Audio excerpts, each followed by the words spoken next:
Friends, आज का हमारा टॉपिक है स्केलेटन सिस्टम। जैसे कि आप सबको पता है स्केलेटन सिस्टम क्या है, हमारी ही बॉडी का एक सिस्टम है।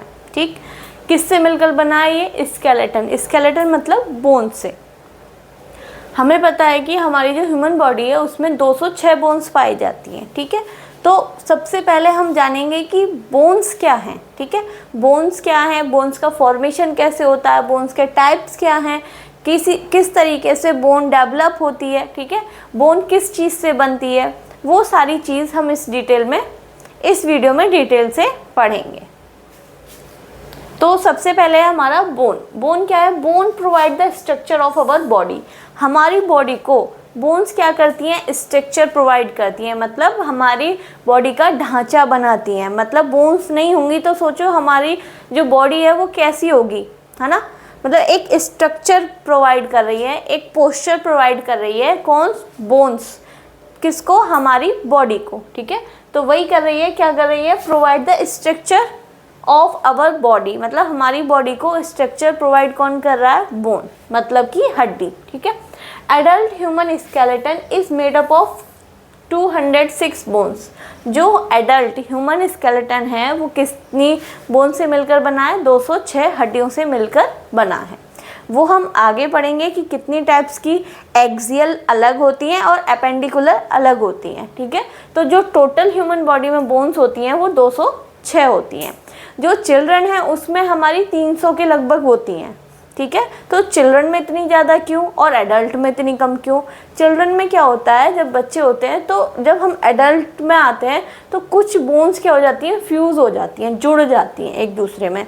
तो वो 300 से कितनी रह जाती हैं? 206 bones. Clear? Bones are strong. Bones कैसी होती हैं? स्ट्रॉन्ग होती हैं। भाई सबको पता है कि हमारी हड्डियाँ क्या है? मजबूत हैं बिल्कुल। ठीक, सेमी रिजिड है। सेमी रिजिड मतलब हल्का वल्का मूवमेंट उनमें हो सकता है, ऐसे नहीं है सख्त बिल्कुल पुख्ता। ठीक है, तो क्या है? सेमी रिजिड है, फ्लेक्सिबल है, थोड़ी बहुत मूवेबल है, बीइंग कॉन्स्टेंटली रिमॉडल्ड, मतलब कि वो बार बार बिगड़ती हैं और बनती हैं, रीमॉडल होती हैं बार बार। ठीक है, जैसे कि कभी फ्रैक्चर हो जाता है, कभी चोट लग जाती है, तो क्या होता है कि वो बोन क्या होती है? टूट जाती है और फिर दोबारा से वो रिमोल्ड होती है, बनती है। तो इस तरीके से बोन्स क्या है? स्ट्रॉन्ग है, फ्लेक्सिबल है और सेमी रिजिड है। ठीक, bone is a durable connective tissue. कैसा है?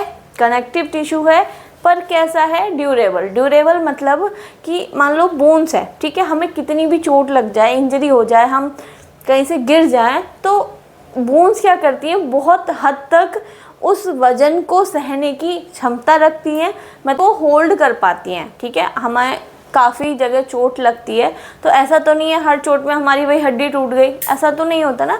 तो बोन्स क्या होती हैं? वो बहुत ही कैसी हैं? ड्यूरेबल है, मतलब कि वेट बियरिंग है। जितना भी उन पे वज़न हम डालते हैं उसको वो बियर कर लेती हैं, सहन कर लेती हैं एक लिमिट तक। लेकिन अगर ओवर लिमिट हो जाती है तो भाई बोन भी फ्रैक्चर हो जाती है। ठीक है ना। तो made up of collagen and calcium. किस किस से मिलकर बनी है? कोलेजन से, जो कि उनको क्या? स्ट्रेंथ, मजबूती प्रोवाइड कराता है, और कैल्शियम से मिलकर बनती हैं। ठीक है, calcium and some bone cells. Calcium तो मिलकर बनती है जो बोन्स होती हैं, और कुछ बोन सेल्स होती हैं, वो हम नेक्स्ट पढ़ेंगे कि कौन कौन सी बोन सेल्स होती हैं। ठीक है, सबसे पहले फिर पढ़ते हैं हम फंक्शन ऑफ बोन। बोन के क्या फंक्शन है? हल्का हल्का थोड़ा सा आइडिया लगा होगा आपको। बोन क्या कर रहा है? स्ट्रक्चर प्रोवाइड कर रहा है। ठीक है, तो प्रोवाइडिंग बॉडी फ्रेमवर्क, एक फ्रेम दे रहा है। ठीक है, किसको? हमारी बॉडी को। कौन? बोन। ठीक है, gives attachment to the muscles and tendon. ये क्या करता है कि जो हमारी मसल्स हैं, ठीक है, और जो टेंडन है, देखिए ये क्या है? हमारी मसल्स, ये है हमारी बोन, और ये टेंडन है। टेंडन क्या करता है? मसल्स से बोन को जोड़ता है। ये मसल और ये बोन है, इनको जोड़ने का काम कौन करता है? टेंडन। तो ये क्या करता है? अटैचमेंट प्रोवाइड करा रहा है। भाई बोन के साथ मसल्स अटैच हो पा रही है तभी तो हम मूवमेंट कर पा रहे हैं। ठीक है, सिर्फ खाली बोन होती तो हम मूवमेंट नहीं कर पाते। तो मसल्स और टेंडन से जुड़ने के बाद क्या प्रोवाइड करा रहा है? ये मूवमेंट प्रोवाइड करा रहा है। ठीक है, gives attachment to muscles and tendon. Muscles और टेंडन से जुड़ के क्या प्रोवाइड करा रहा है, अटैचमेंट, जिससे कि हम मूवमेंट कर सकें। ठीक है, टेंडन का मतलब होता है कि मसल को बोन से जोड़ना, देखिए, और लिगामेंट का होता है बोन से बोन को जोड़ना।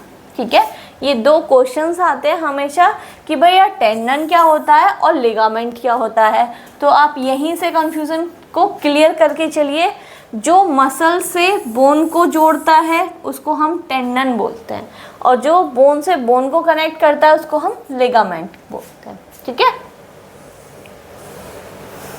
नेक्स्ट देखिए, allow mobility by forming joints move by the muscles. ये क्या बनाता है, जॉइंट्स बनाता है। ठीक है, मूव बाय द मसल्स, जो कि मसल्स के द्वारा मूव होते हैं। कैसे, उनमें मोबिलिटी अलाउ करके, जो हम हाथ का मूवमेंट कर पा रहे हैं, पैर का मूवमेंट कर पा रहे हैं, ये किसकी वजह से कर पा रहे हैं, भाई मसल्स अटैच हैं जब तो हम इनको मूव कर पा रहे हैं। तो क्या कर रहा है, ये बोन मोबिलिटी भी प्रोवाइड करा रहा है। प्रोटेक्टिंग ऑर्गन्स दे कंटेन, कुछ बोन्स ऐसी हैं जिनके अंदर हमारे जो ऑर्गन्स हैं वो प्रोटेक्ट हैं, जैसे कि स्कल बोन। ठीक है, स्कल बोन में देखिए, स्कल बोन में हमारा क्या है, ब्रेन। ये ब्रेन है, इसको क्या कर रहा है, ये प्रोटेक्ट कर रहा है। ठीक है, कैसे प्रोटेक्ट कर रहा है, मान लो कोई भी चोट लग जाती है तो वो पहले हमारा जो स्कल है उस पर प्रेशर पड़ता है, वो एब्जॉर्ब कर लेता है, ब्रेन तक नहीं पहुंचने देता है। ठीक है, तो इस तरीके से प्रोटेक्ट कर रहा है। ठीक, और भी बहुत सारे ऑर्गन्स हैं, जैसे कि हमारी रिब्स केज। ठीक है, जो रिब्स केज होती है, पसलियाँ होती हैं, वो हमारे लंग्स को, हार्ट को प्रोटेक्ट करती हैं। ठीक है, तो इस तरीके से प्रोटेक्टिंग का भी काम करता है कौन, bone. Hemopoiesis in red bone marrow, red bone marrow किस में होता है, हमारी लॉन्ग बोन्स में होता है। ठीक है, वो क्या करता है, हीमोपोइसिस का मतलब है फॉर्मेशन ऑफ ब्लड सेल्स। जो हमारी ब्लड सेल्स होती हैं, जैसे आरबीसी, डब्ल्यूबीसी, प्लेटलेट्स, इनका फॉर्मेशन कहाँ होता है, इसके फॉर्मेशन को हम क्या बोलते हैं, हीमोपोइसिस। और ये जो हीमोपोइसिस का प्रोसेस है वो कहाँ होता है, रेड बोन मैरो में। क्लियर, जो भी हमारी आरबीसी हैं, डब्ल्यूबीसी हैं, प्लेटलेट्स हैं, ये कहाँ बनती हैं, रेड बोन मैरो में। और रेड बोन मैरो कहाँ होता है, बोन्स में। क्लियर, मिनरल स्टोरेज, बोन हमारा किसका काम करती है, मिनरल्स को स्टोर करने का भी काम करती हैं, जैसे कि कैल्शियम या फॉस्फेट। सबको पता है कि हमारी जो बोन्स है वो कैल्शियम से मिलकर बनती हैं। ठीक है, तो उसमें क्या होता है, कैल्शियम डिपॉजिट होता रहता है। जब भी हमें रिक्वायरमेंट होती है, कहीं पे भी ज़रूरत पड़ती है, तो वो वहाँ से रीअब्जॉर्ब होके हमारे मिनरल्स को पूर्ति करता है। क्लियर, तो हमने बोन्स के बारे में पढ़ा, फंक्शन ऑफ बोन्स पढ़ा। ठीक है,